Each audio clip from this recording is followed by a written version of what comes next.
Why is it that just when everything seems to be going great, it suddenly stops working? No warning, no reason, just silence and questions. Questions that don't really have answers. And the only thing they do is make the uncertainty even louder. How much of this is luck, really? Or maybe everything can change in just 1 second. People say, when one door closes, another opens. But is that actually true? Because sometimes life feels like it's driving itself, turning corners you didn't see coming, changing speed without asking if you're ready. How much control do we really have over that wheel? Who am I, anyway? I was the first child of parents who dreamed of a big, united family, and I grew up surrounded by more things than I needed. Their dream became my standard, and my way of responding was to be the best at everything. I kept chasing independence, and somehow writing became my escape. It was a way to build a world of my own, a place where I could be honest. Then, one day, I decided to look further, to go beyond what I already knew. That's when I realized how much I didn't know, like how to play guitar or how to slow down. Until one morning, I had what you could call a lucky accident. That's when I met Beatrice. She was the first person who truly saw what I had written, and she believed in it. Beatrice showed my work to Jack. Jack couldn't stop reading. He showed it to Celine, and Celine was moved so much that she brought it to Professor Pincott. Professor Pincott didn't believe I'd actually written it, so he passed it on to Mr. Connor, a big publisher. And just like that, everything started happening. The first print run sold out. They were already working on the second. My book was climbing the rankings, and my phone never stopped ringing. Good afternoon. Who are you? Who am I? It's funny how that question keeps following me. I grew up with my grandparents. My childhood, it was beautiful, peaceful, but little by little, it faded. First, my grandfather passed. Then, my grandmother, and with them went the chicken, the plant by the window, and the old dog who lost his sight. So I left for the city. It seemed like the perfect place to start growing again. Seemed. At first, things went well at Mr. Yusuf's greengrocer, until Greek mine or someone else's ruined it. And hunger reminded me what it means to start over. By pure luck, I met a hairdresser, a great one. And that meeting, like most turning points, didn't look like much at the time. The hairdresser worked near a small theater. Every afternoon, the actresses would come by asking for leftover hair, the kind they could use to make wigs for their plays. So I helped. I collected it, put it in a bag, and took it over to them after work. For months, that was my small routine, until one day, everything shifted again. The main actress didn't show up for the final rehearsal, and I happened to know the lines by heart. Just thinking about it, I remember reciting, "Makes me want to tear myself to shreds." That single moment changed everything. The first script landed in my hands soon after. Then came the first paycheck. And soon, the first investment, a bicycle. Mornings were for theater school. Afternoons, I delivered orders to make ends meet. It wasn't glamorous, but it was honest work. "Sir, I'm from Click Deliveries," I say, holding the receipt. "Home delivery." "Come in, don't just stand there," the man would reply. "Don't worry, sir. You just have to sign." He hesitated.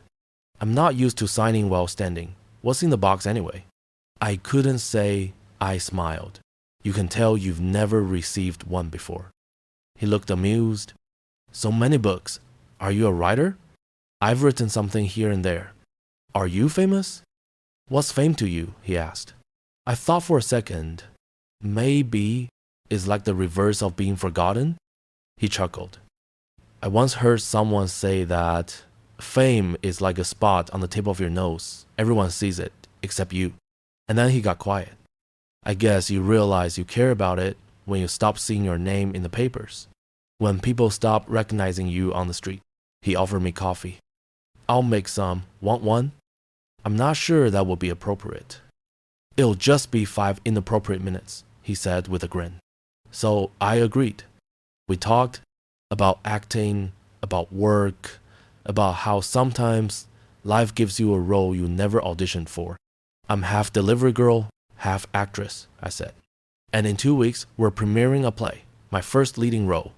That's incredible, he said. Congratulations. Yeah, I smiled. It's been like a dream. I still can't believe it. And you? I asked. What are you working on? He looked down. Honestly, I'm in some kind of crisis. Inspiration just stopped coming. It's like I flew too high too fast. And maybe inspiration has vertigo because she left without warning. He smiled sadly. And I'm just standing here, staring at a blank page. Time went on, and his editor began asking questions, the kind he couldn't answer. Maybe, he said, it was all just luck. Maybe being at the right place at the right time. And the scariest thought of all, maybe he never had talent to begin with. I hesitated for a second. Then I said, I have a confession to make. He looked at me curiously. I know who you are, I said softly. You probably can't imagine this, but your book was my only friend for a long time. He blinked, almost embarrassed. I read it over and over. Every page felt like you were talking directly to me. It helped me through some of my hardest days. I laughed nervously. And when I started working at the delivery company, I used to imagine that maybe one day I'd be the one who delivers something to your house and I'd finally get to meet you. He stared, a bit stunned. Sometimes I added with a small smile, you have to give luck a little push. There was silence for a moment. Then I said, I also wanted to tell you something else. The play I mentioned, the one we're premiering next week, is mine. I wrote it. His eyebrows rose. It's actually inspired by your book. I hope that's okay. He looked at me, speechless for a second. Then he stammered, No, of course not. I mean, of course it's okay. I'm honored, really. He smiled, almost shyly. You don't know how much that means to me hearing what my book meant to you. I could feel his sincerity, the kind that doesn't come from ego, but from gratitude. Well, I said, standing up, I should probably go. I don't want to take up more of your time. Thank you for the talk and the coffee. You're welcome, he said quietly. It was really nice meeting you. I smiled at him one last time. I'd love for you to come see the play. You have to. I'll send you an invitation. He nodded, still a little dazed. I like that very much. As I turned to leave, he called out, Wait, there's nothing in the box. I stopped and laughed. Are you sure? Maybe look again? He opened it one more time, puzzled. Maybe this time, I said with a grin. You'll get lucky. And with that, I left the door closing softly behind me. He stood there, the empty box in his hands, the room quiet except for the ticking clock. For a moment, he just looked around at the stacks of books, the old coffee mug, the faint trace of her perfume. Then something shifted in his expression, a tiny spark, a hint of warmth returning. Maybe it wasn't the box that was empty. Maybe it was him until now. Because sometimes life doesn't give us answers. Sometimes it just gives us moments unexpected, imperfect, and full of meaning. And in those rare seconds, when two stories cross paths, luck doesn't just happen. We create it